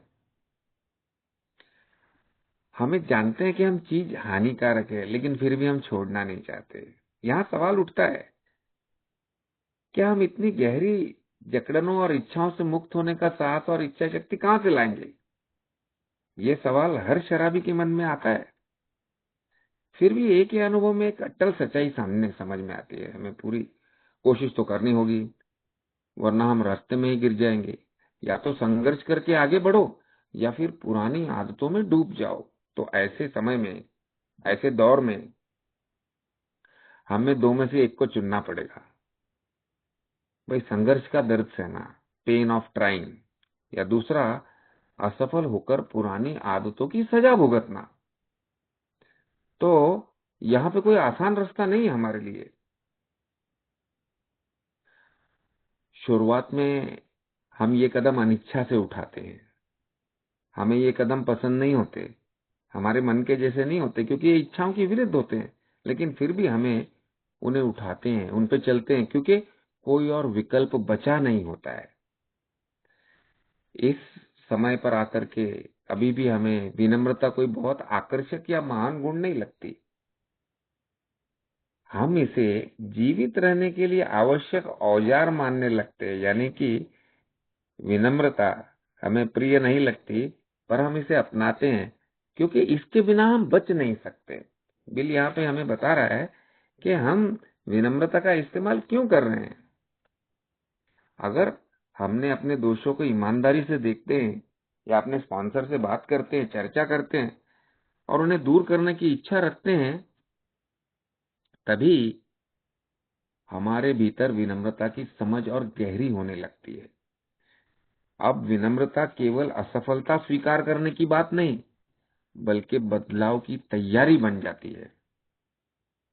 इस चरण पे हम अपने कुछ सबसे विनाशकारी दोषों से कुछ हद तक मुक्ति पा चुके होते हैं, यानी कि 7वें कदम तक आते आते, क्योंकि हम उन पे काम नहीं करते। नतीजा यह है कि हमें एक मानसिक शांति के पल मिलते हैं, और जब ये शांति के पल मिलते हैं ना, तो बिल ये तर्क दे रहा है हमें कि ये अनुभव हमारे लिए नया और अनमोल होता है। यानी कि नहीं पिया हूं तो अगले दिन सुबह कल क्या किया था उसकी चिंता नहीं होती है, उसका डर नहीं लगता है, और वो जो निडर होते हैं, चिंता मुक्त पल होते हैं, वो मानसिक शांति के पल होते हैं। जो लोग अब तक केवल अत्यधिक उत्तेजना, यानी कि एक्साइटमेंट, डिप्रेशन, नैराश्य और चिंता जानते थे, यानी कि हम सभी शराबी यही चीजें जानने लगे, जबकि अब नई नई मिली आत्म शांति एक अनमोल उपहार है। ये ऐसा है जैसा हमने पहले कभी महसूस ही नहीं किया था। हमारे जीवन में वास्तव में कुछ नया जुड़ जाता है, हमें महसूस होने लगता है। पहले विनम्रता का मतलब था कड़वा घूंट पीना, यानी मजबूरी और हार मानना, लेकिन अब हमें ये एक खुराक देने या आत्मिक खुराक की तरह लगने लग पड़ती है। ऐसा पोषण जो हमें शांति और स्थिरता देता है। विनम्रता की इस बदली हुई समझ से हमारे दृष्टिकोण में क्रांतिकारी बदलाव शुरू होता है। यानी कि ये सारा जो तर्क दिया बिल ने हमें, इन सारे तर्क के आधार पे वो ये कहना चाहता है कि विनम्रता के वजह से हम वो काम नहीं कर रहे हैं जो पहले हमें चिंता में डालते थे, डर में डालते थे। अब हमारी आंखें खुलने लगती हैं, और हम देखते हैं कि हमारे अहंकार के टूटने से कितनी चीजें सामने आई है। वही पीड़ाएं जिन्हें हम पहले अपमान मानते थे, अब जीवन की नई सीख बनकर सामने आती है। पेनफुल ईगो पंक्चरिंग की बात करता है यहाँ पे। अभी तक हमारा जीवन दर्द और समस्याओं से भागने में बीता। हम दुख और संघर्ष से तो ऐसे भागते थे जैसे कोई महामारी हो। हमें कभी ये स्वीकार नहीं था कि दुख भी जीवन का हिस्सा है। विनम्र आदमी सब चीज स्वीकार कर लेता है, जी लेता है, लेकिन अहंकारी व्यक्ति के पास दुख आ जाए वो तो बिल आएगा, खुद भी रोएगा, दुनिया को रुलाएगा। और तब हम क्या करते थे? जब दुख होता था हमारे लिए बोतल ही हमेशा से भागने का रास्ता रही। हम तो जिम्मेदारियों से भागते रहे, दुखों से भागते रहे, तकलीफों से भागते रहे, और भाग के जाते कहाँ थे? बोतल के पास। दुख से गुजरकर चरित्र निर्माण करना, हमें ऐसा लगता है कि character building through suffering might be for saint, हमें ऐसा भी लग सकता है कि दुख से गुजरकर चरित्र निर्माण करना तो संतों का काम लगता था। हमें ये आकर्षक नहीं लगता है, लेकिन हम दर्द से बचना चाहते हैं, उससे सीखना नहीं। तो ये नजरिया बदलना पड़ेगा। और ये नजरिया कैसे बदलता है? जब हमने ए में देखा और सुना कि कैसे असफलता और दुख, जिन्हें हम जीवन की सबसे बुरी चीज यानी कि एकदम घटिया चीज मानते थे, विनम्रता के माध्यम से अनमोल संपत्ति में, प्राइसलेस एसेट, हम कई बार ए में बोलते हैं ना कि हमारा काला कुट भूतकाल आज हमारे मूल्यवान चीजों में बदल गया है, अनमोल संपत्ति में बदल गया है। ये उसकी बात बिल हमें बता रहा है, यानी कि विनम्रता ने नकारात्मक अनुभवों को सकारात्मक शक्ति में बदल दिया। अगर हम ए में देखें, अब यहाँ पे बिल हमें मार्ग भी बता रहा है। हमने स्टोरी सुनी और बहुत सारे मेंबर्स की स्टोरी सुनी कि विनम्रता से कमजोरी में शक्ति कैसे पैदा हुई। हर मामले में दर्द की नई जिंदगी में प्रवेश का टिकट था, प्राइसलेस प्राइस ऑफ एडमिशन था। यह सीख मिली कि दर्द से भागने की बजाय उसे स्वीकारना ही असली बदलाव का रास्ता है। लेकिन यह दर्द का प्रवेश मूल्य, प्राइस ऑफ एडमिशन, हमें उम्मीद से कहीं ज्यादा देता है। बिल कहता है कि एक बार हम ये स्वीकार कर लें कि दर्द से भागने की बजाय उसे स्वीकार कर लें, तो उम्मीद से कहीं ज्यादा ये रिजल्ट देता है और हमें विनम्रता का उपहार देता है ये। और हम जल्दी ही खोज लेते हैं कि विनम्रता खुद दर्द का चिकित्सक है, discovered to be healer of pain. अब हम दर्द से कम डरने लगते हैं और विनम्रता की चाह पहले से कहीं अधिक बढ़ जाती है, क्योंकि हमने भी अनुभव कर लिया कि विनम्रता ही हमें स्थिरता और शांति देती है। तो इस सीखने की प्रक्रिया में सबसे गहरा परिणाम यह हुआ कि हमारा ईश्वर के प्रति दृष्टिकोण बदल गया। अब बिल हमें उस उच्च शक्ति की तरफ ले आया, जिस उच्च शक्ति ने हमारे दोष दूर करेंगे इसके लिए हम तैयार हुए थे, और उसी उच्च शक्ति से हम आग्रह कर रहे विनम्रता से। और ये बदलाव विश्वासियों और अविश्वासियों दोनों पर लागू हुआ। हम धीरे धीरे उस सोच से बाहर आए कि ईश्वर केवल आपातकालीन खिड़की खिलाड़ी है, जिन्हें केवल मुसीबत पड़ने पर ही बुलाना है। यानी कि हमारी जिंदगी में जो हमने आज तक किया, जहां फंस गए वहां भगवान को याद करो, नहीं तो भगवान कौन। यह सोच भी धीरे धीरे मिटने लगी कि हम अपनी जिंदगी खुद चलाएंगे। सेल्फ सेंटर्डनेस की बात कर रहा है, सेल्फ के ऊपर निर्भरता कम करेंगे और ईश्वर कभी कभी मदद कर देंगे। इसके इसके विपरीत जाके हम समझने लगे कि जीवन को पूरी तरह ईश्वर की इच्छा पर आधारित करना ही विनम्रता और शांति का रास्ता है। ये हमने सोच लिया। हम में से कई लोग जो खुद को धार्मिक मानते थे, अब ये समझने लगे कि हमारी धार्मिकता अधूरी थी। हमने ईश्वर को पहला स्थान कभी नहीं दिया, हमने अपने आप को आगे रखा, हमने वस्तुओं को आगे रखा, इसलिए हम खुद को उनकी वास्तविक मदद से वंचित कर दिया था। अब यहाँ पे एक छोटी सी, एक बहुत ही गहरी लाइन आती है, लेकिन अब ये शब्द सच्चा वादा और अर्थ लेकर हमारे भीतर जीवित होने लगते हैं कि मैं अपने आप में कुछ नहीं हूँ, पिता ही कार्य करता है। यानी कि of my self I am nothing, the father doth the works, वो ऊपर वाला ही सारे कार्य कर रहा है। यानी कि अब हम अनुभव करने लगे कि हमारी असली ताकत हमारे भीतर से नहीं बल्कि ईश्वर से आती है। Self centeredness to god centeredness, ये वाक्य हमने कई बार यही में सुना।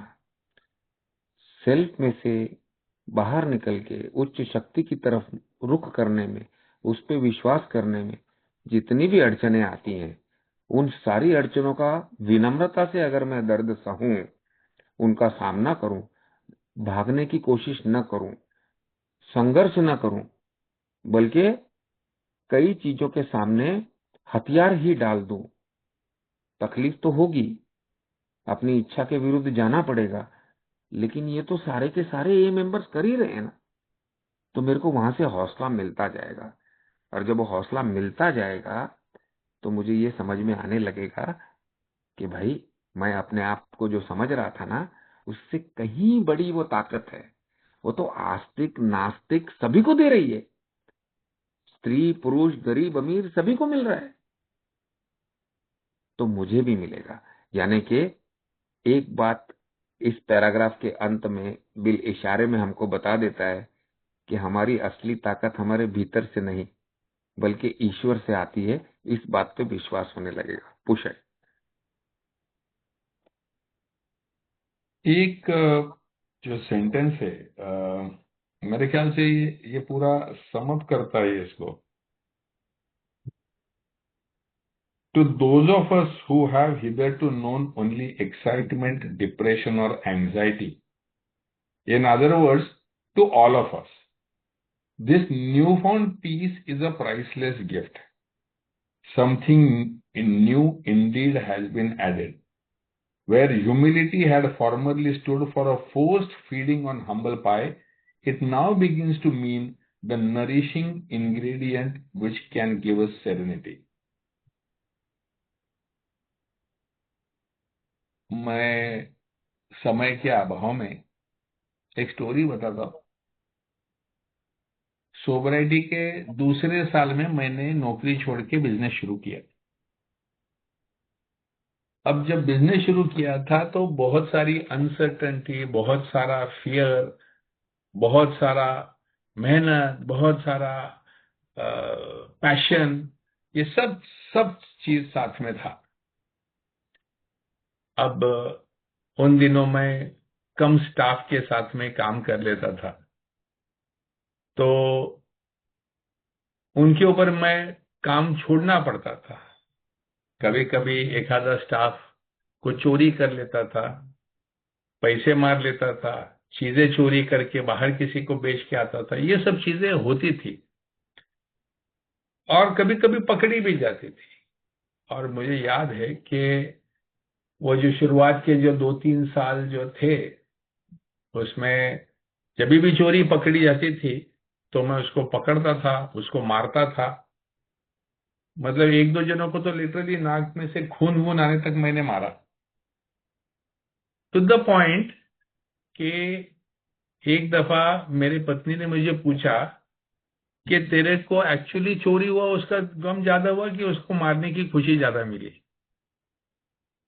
मतलब मेरे अंदर के जो फ्रस्ट्रेशन थे, मेरे अंदर के जो फियर थे, मेरे अंदर के जो डिप्रेशन थे, उसको मैं एक्चुअली वेंट आउट कर रहा था दूसरे के ऊपर गुस्सा निकालकर। धीरे धीरे धीरे गलती का एहसास होने लगा, मैं बदलने लगा।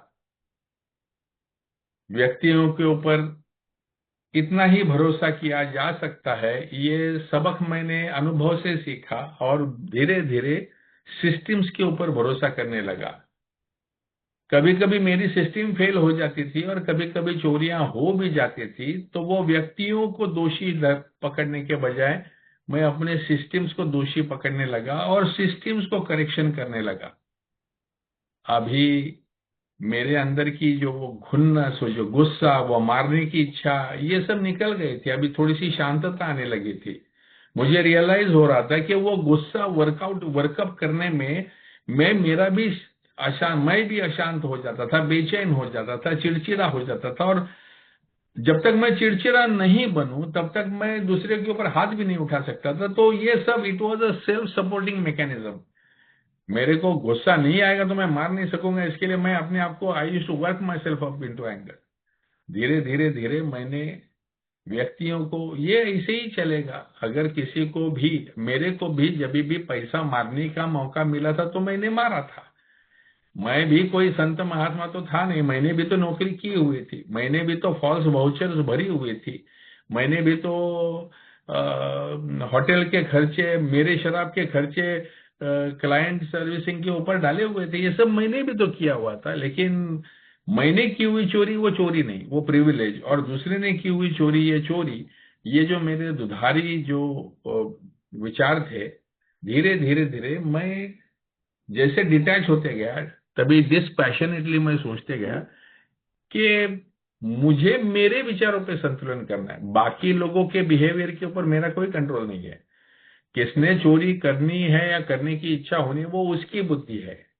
मैंने अपने आप को शांत रखा तो मैं प्रॉपर लॉजिकल सिस्टम्स बना पाऊंगा, जिसके वजह से लोगों को चोरी करने का मोह नहीं होगा। और इसके बाद में भी अगर चोरी हो गई तो जैसे मेरे फादर कहते थे कि हर एक के कमाई में थोड़ा सा चोरों का और कीड़ों मकोड़ों का भी हिस्सा होता है, तो वो हिस्सा वो लेके जाते हैं, उसके लिए थोड़ी बुरा मानने का रहता है। तेरा काम तो हो गया ना। अगर खाना खाते समय एक आधा निवला अगर बाहर गिर गया तो चींटियां खाने लगती है, लेकिन वो नहीं गिरेगा तो चींटियां खाएगी क्या? तो उसी प्रकार से समाज की हर प्रवृत्ति के व्यक्ति के लिए एक जगह होती है, और वो तुम्हारे कमाई का भी एक हिस्सा वो लेके जाते। इस प्रकार के विचार, ये मेरे लिए सब नया था। ये मेरे लिए मन की शांतता ये सबसे अहम है। ये फीलिंग ही मेरे लिए नया था कि दूसरे के ऊपर सही हो या गलत हो, गुस्सा करके मैं ही नुकसान करके लेने वाला हूं। दूसरे के ऊपर जलन करके मैं ही अपनी शांतता गलाने वाला हूं। दूसरे के ऊपर डाउट लेके मैं ही अपने आप को अस्वस्थ करने वाला है, मेरी ही नींद जाने वाली है। मुझे ये सब नहीं करना है। मेरे मन की शांतता ये मेरे लिए सबसे अहम है, और उसके लिए मुझे मेरे विचारों को पवित्र रखना होगा, मेरे विचारों को सात्विक और शुद्ध रखना होगा। उसके लिए ईश्वर मेरे से ये टाइम पे क्या चाहता है, ये अगर ये अभी मेरे सामने अलग अलग चॉइसेस है, तो इनमें से कौन सा चॉइस है जो सत्सद विवेक को बुद्धि को पकड़कर होगा, ये जब भी मैं सवाल पूछने लगा तो मेरे में से पूरी हिंसा चली गई, मेरे ऊपर मेरे अंदर की वो जेलसी वो चली गई। यहाँ तक कि कुछ सालों के बाद में मेरे साथ में मेरा खुद का साला काम करता था, और उसी ने बाहर निकाल के मेरे ही कंपटीशन में उसने मेरे जैसा ही बिजनेस करना चालू कर दिया। मेरे यहाँ के स्टाफ को ही ज्यादा पगार दे के उनको बाहर खींचने का प्रयास किया, और जहां पर भी मेरी शॉप्स थी वहां पर उसके अगल बगल में उसने दुकानें डालना चालू कर दिया। यानी वो डायरेक्टली मेरे ऊपर अटैक कर रहा था। शुरुआत में मेरे और मेरे बीवी के संबंध जो है वो थोड़े से स्ट्रेन होने लगे थे, और एक दिन मुझे रियलाइज हुआ कि बाहर करने वाली करतूत की वजह से मेरे घर में अशांतता फैल रही है। और उस दिन हमने दोनों ने बैठ के एक निर्णय लिया कि सबसे पहले तो उसका भाई क्या करता है वो हम लोग डिस्कस नहीं करेंगे, और दूसरी बात वो क्या करता है वो उसका भाई नहीं होता, दूसरा कोई होता, तीसरा कोई बिजनेसमैन होता जो मेरे बिजनेस को टारगेट करता, तो मैं अपने आप को कैसे डिफेंड करता? वो करना जरूरी है ना। उसकी हरकतों को थोड़ी मैं कंट्रोल कर सकता हूं। मैं अपनी बिजनेस को प्रोटेक्ट करने के लिए अपनी सिस्टम्स, अपने प्रोडक्ट, अपनी मेथोडोलॉजीज को स्ट्रेंथन कर सकता हूं। I have to look inside myself. मेरे अंदर झांक कर देखना है, मेरे कमियों को देखना है, मेरे अपने आप को जो जो असंतुलन बनाने वाले, असंतोष निर्माण करने वाले, अस्वस्थता निर्माण करने वाली सभी जो चीजें हैं उनको मुझे रोकना है ना।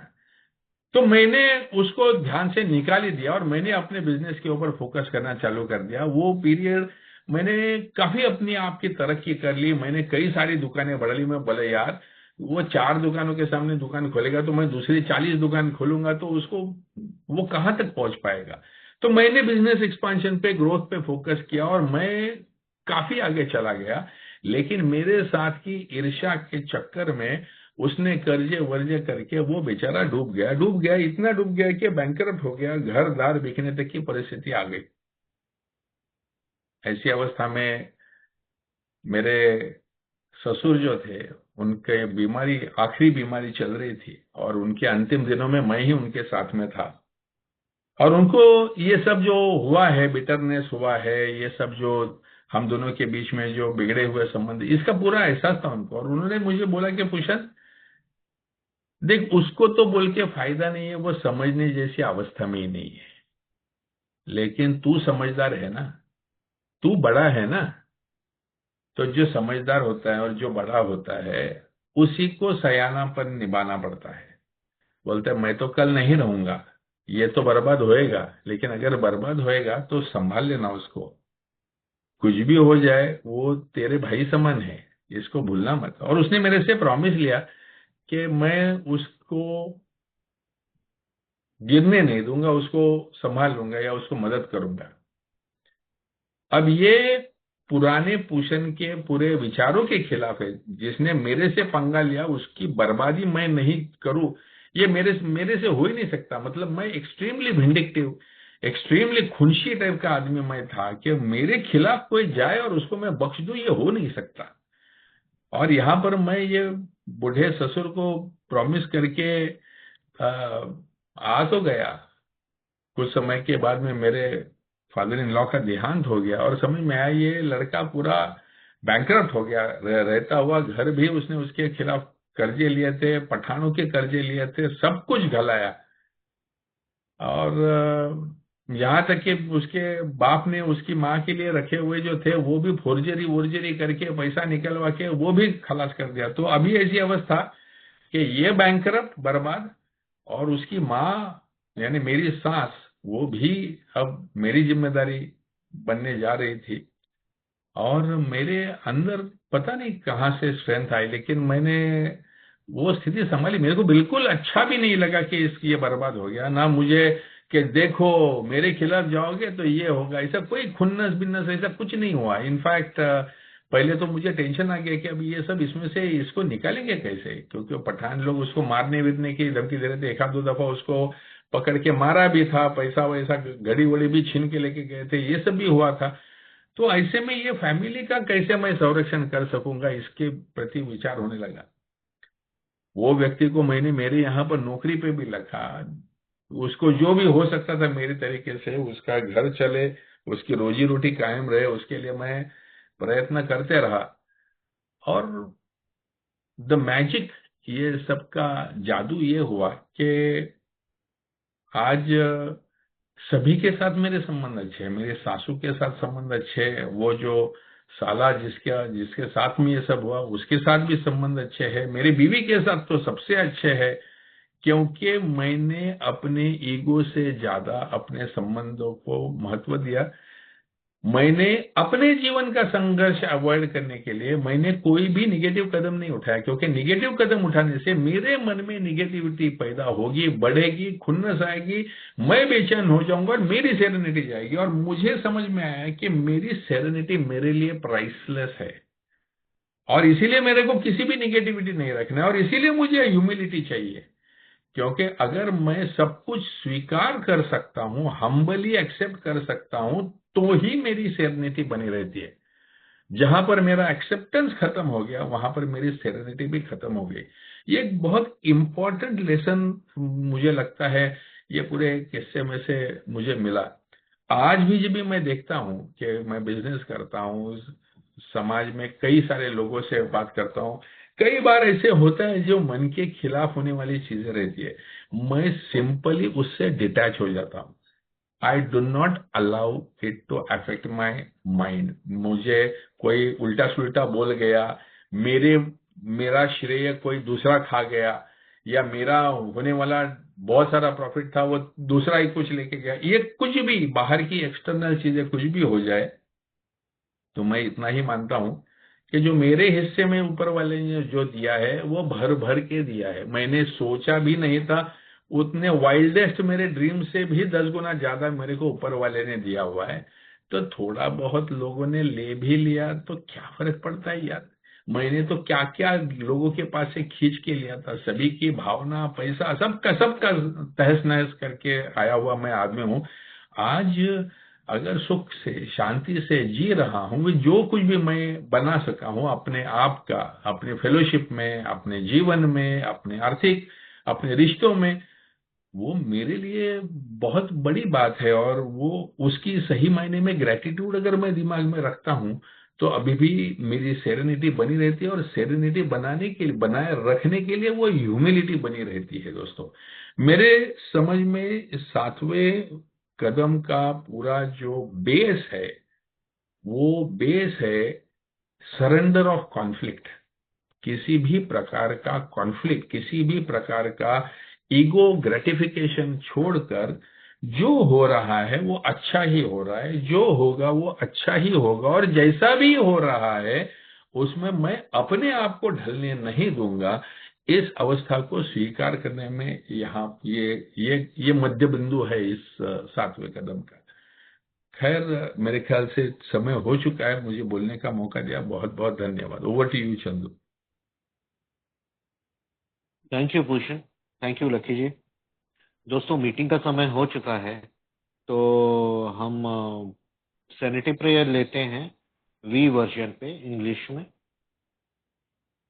God God God grant us the serenity grant us the serenity to to accept accept the the things things we cannot change, so we cannot change, the things we not cannot courage courage change, to to change the change things the we things can, we can, and and the wisdom wisdom to to know the know the difference, difference, and and to wisdom know to the know the difference. What is what? दोस्तों, हम अगले हफ्ते मिलेंगे और यहीं से continue करेंगे 7वां कदम, अगले फ्राइडे 9 से 10:30 बजे। Thank you. Thank you. Night. Thank you. thank you, sir. Thank you, Lucky ji. Thank you.